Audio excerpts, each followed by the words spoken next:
La déficience intellectuelle signifie qu'une personne apprend et traite l'information différemment. Ce n'est pas une maladie.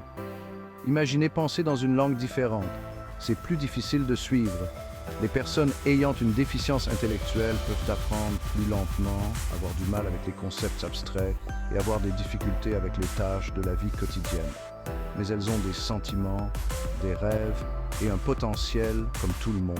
Elles méritent notre compréhension et notre soutien. Ce n'est pas parce qu'une personne apprend différemment qu'elle ne peut pas apprendre du tout. Avec des encouragements et les bons outils, elle peut accomplir des choses extraordinaires.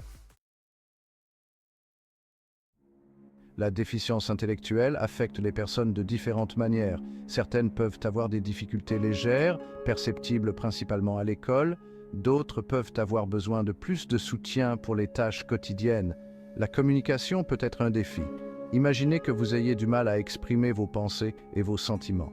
Les compétences sociales peuvent également être affectées. Il est important de se rappeler que tout le monde, quelles que soient ses capacités, veut créer des liens. La patience et la compréhension sont essentielles pour établir des relations. Il existe de nombreuses raisons pour lesquelles une personne peut avoir une déficience intellectuelle. Parfois, elle est génétique, transmise par les parents. D'autres fois, elle est due à des problèmes pendant la grossesse ou l'accouchement, comme des infections ou un manque d'oxygène. Les maladies ou les blessures de la petite enfance peuvent également jouer un rôle. Il est important de se rappeler que la déficience intellectuelle n'est la faute de personne. Ce n'est pas le résultat d'une mauvaise éducation ou de quelque chose qu'une personne a mal fait. Diagnostiquer une déficience intellectuelle est un processus. Cela commence par le constat de retard de développement, comme le fait qu'un enfant parle ou marche plus tard que prévu.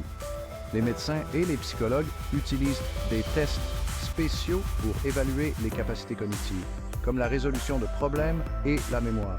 Ils examinent également les aptitudes adaptatives, comme la façon dont une personne peut s'habiller ou gérer son argent. Le diagnostic permet de déterminer le type et le niveau de soutien nécessaire. Le 5e section, niveau de besoin de soutien. La déficience intellectuelle est souvent décrite en termes de niveau de gravité, de léger à profond. Cela permet de déterminer le degré de soutien dont une personne peut avoir besoin dans différents domaines de sa vie.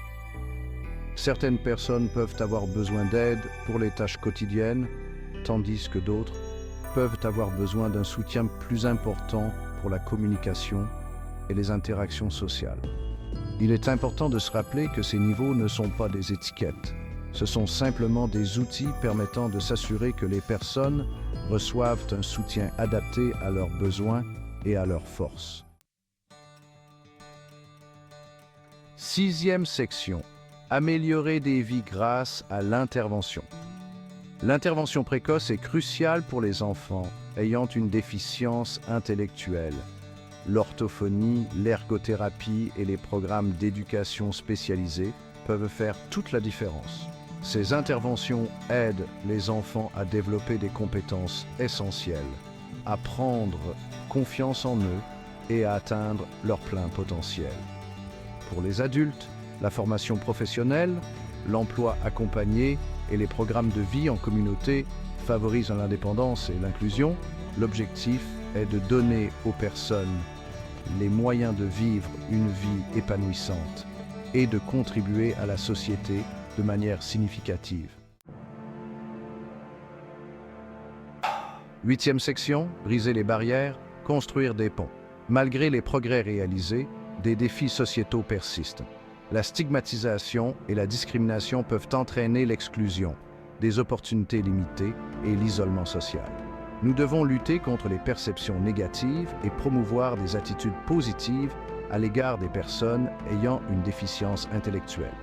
Le plaidoyer, les campagnes de sensibilisation et les politiques inclusives sont essentielles pour créer un monde plus juste et plus équitable où chacun a la chance de s'épanouir.